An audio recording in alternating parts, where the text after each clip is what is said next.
Du Père et du Fils et du Saint-Esprit, ainsi soit-il.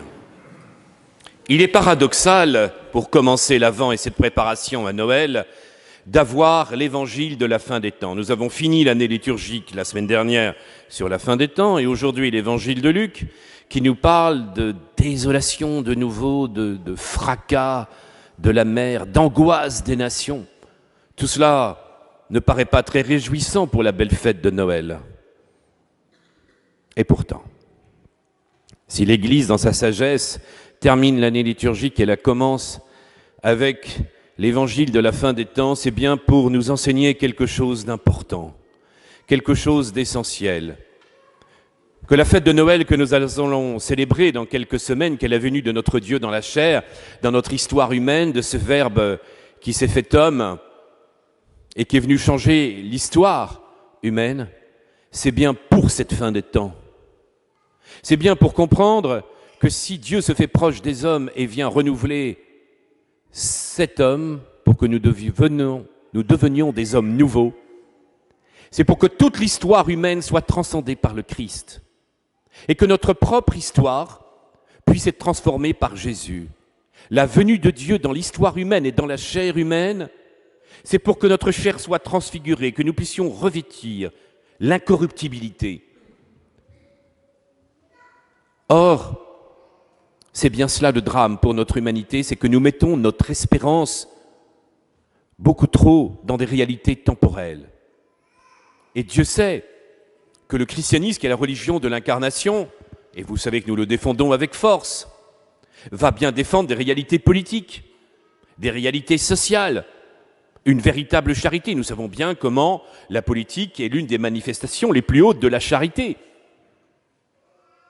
Nous nous rendons bien compte de l'importance de toute une dimension sociale et d'une éthique et d'avoir conscience évidemment de son prochain et comment l'histoire de l'Église est bien l'histoire de l'attention aux autres, à une véritable charité. Mais tout cela n'a été possible que dans la foi en Jésus, Fils de Dieu, et en sachant que ces réalités politiques et humaines ne sont que pour un temps. Nous ne croyons pas dans un messianisme temporel. Et c'est bien cela le drame, c'est que nous croyons trop souvent que les réalités politiques, sociales, professionnelles pourront combler notre cœur. S'il est important de pouvoir transformer, de mettre beaucoup d'amour et de charité, et que tout ce que nous vivons au quotidien à travers famille, patrie, nation, à travers les corps intermédiaires, que tout cela soit imprégné du véritable amour du Christ, nous devons aussi être conscients de la réalité fluctuante. Il n'y a pas de promesse d'une chrétienté éternelle. Tous les empires se sont cassés la figure, même les empires chrétiens. Toutes les dynasties, même les plus belles que nous croyons protégées, sont toutes tombées. Arrêtons de rêver que tout soit préservé de manière extraordinaire. Arrêtons de croire que notre pays va être préservé parce qu'elle est la fille aînée de l'Église et que nous allons être préservés, que tout va bien se passer. Non! Si nous ne faisons pas, si nous ne sommes pas fidèles à Christ, nous serons anéantis comme les autres. Et si nous ne sommes pas fidèles à Dieu, nous serons anéantis. Il n'y a pas de promesse de vie éternelle pour la fille aînée de l'Église. Il n'y a pas de promesse éternelle pour la chrétienté. Ce sont des réalités importantes qui font partie de l'histoire, mais nous allons disparaître. Et ce monde disparaîtra. Alors nous devons renoncer à tout effort politique. Nous n'avons qu'à désespérer, à croire dans cette fin du monde, qu'elle arrive vite. Si Jésus exprès nous a à la fois donné suffisamment d'éléments pour que nous ayons peur et d'être conscients à chaque génération que ça risque d'arriver, mais en même temps en étant suffisamment flou pour ne pas nous donner de date précise, c'est que nous devons être à la fois conscients que ces réalités politiques ne sont pas éternelles et que nous ne devons pas mettre notre salut en croyant que tout va être réglé par un messianisme temporel, par des réalités politiques. Nous devons être conscients qu'il y aura toujours du pouvoir, de l'orgueil, du sexe, de l'argent. Et que même dans les meilleurs régimes, dans les meilleurs rois protégés, de caractère de droit divin, de tout ce que vous voulez, il y aura les pires ordures qui seront toujours là et qui continueront de travailler pour le règne du diable. Évidemment, les structures seront plus ou moins corrompues. Les structures seront plus ou moins des structures de péché. Mais nous devons être conscients que notre espérance n'est pas pour nous dans ces réalités. Notre cité est dans les cieux, rappelle saint Paul. Notre cité est dans les cieux. Or, trop souvent dans notre vie, nous espérons dans la réussite sociale des enfants. Nous espérons dans notre propre réussite sociale. Nous espérons dans le fait de gagner beaucoup plus d'argent, ce qui fait partie de la vie, bien entendu. Nous espérons dans beaucoup de réalités beaucoup trop temporelles et terrestres. Mais nous devons avoir notre foi et notre espérance dans le Fils de l'homme qui va revenir dans la gloire du ciel. Toutes ces réalités vont passer. Et vous voyez avec quelle force aujourd'hui, dans cet évangile, nous voyons comme une révolte de la nature même contre l'homme. Ah, nous sommes loin de la divinisation, de la déesse nature aujourd'hui. Où tout serait merveilleux dans le meilleur des mondes, cette nature va être d'une violence inouïe. Même si, bien sûr, et vous le savez, combien il peut y avoir une notion chrétienne de l'écologie avec ce sens, évidemment, de la création de Dieu qu'il faut préserver et qui est le signe, évidemment, de l'amour de Dieu et de cette transcendance vers le Seigneur. Et que toute cette création, qui est comme dans les douleurs de l'enfantement, doit évidemment participer aussi à cette rédemption, mais n'ayons pas d'illusions. Tout ce monde disparaîtra et cette nature va se révolter, écraser l'homme. Tout ce qu'a dit Jésus s'est réalisé. Il y a cette phrase mystérieuse, tout cela se réalisera dans l'âge présent. Et dans l'évangile de Matthieu, tout cela se réalisera avec cette génération. Et vous allez me dire, mais cela n'a pas eu lieu. Où sont les signes du ciel, le fracas des mers, les tremblements de terre, l'horreur? L'horreur a eu lieu. Elle a eu lieu en l'an 70. Elle a bien eu lieu et elle aura lieu de la même manière à la fin des temps. Relisez Flavius Joseph, que s'est-il passé à Jérusalem 40 ans après le Christ? Tremblement de terre dans le monde entier. Inondations partout. Fracas de la mer. Il y avait un glaive dans le ciel, sanglant, qui était pendant plusieurs semaines avant la destruction du temple. Un signe dans le ciel. Et un homme qui s'appelait Jésus, un autre, qui tournait autour du temple pendant plusieurs années en disant « tout sera détruit, jusqu'au moment où les Juifs l'ont tué avec une pierre. Tous les signes étaient là. Que s'est-il passé? Siège de Jérusalem, l'un des plus terribles de l'histoire. Le récit de Flavius Joseph raconte dans les antiquités judaïques ce drame épouvantable de cette fin de siège, massacre les femmes qui dans la famine mangeaient leurs enfants. Ce fut quelque chose d'épouvantable, tel qu'on n'en trouvera pas plus tard. Ainsi, cette déchéance et ce drame dans l'histoire de l'humanité qui a traumatisé le peuple de Dieu, pourtant élu, pourtant promis pour l'éternité, avec une promesse de l'éternité. Pourquoi? Parce qu'ils n'ont pas été fidèles à l'amour du Seigneur. Parce qu'ils n'ont pas été fidèles à cette grâce.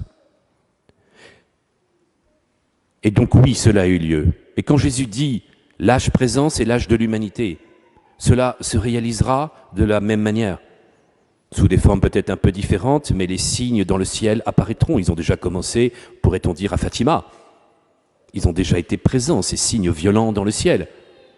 Et puis, toutes les catastrophes écologiques qui peuvent avoir lieu peuvent être des signes. Et puis, évidemment, des guerres, des violences, jusqu'au moment où cette humanité finira par s'autodétruire et paraîtra le Fils de l'homme. Et là, nous retrouvons la joie de Noël.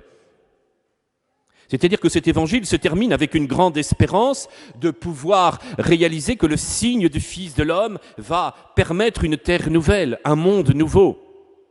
Et c'est donc la prophétie de Daniel qui avait vu, comme je le racontais aux enfants, ces 4 animaux, symboles de ces puissances terrifiantes, de ces empires qui se croyaient le maître du monde et qui en un instant sont détruits par ce Fils d'homme.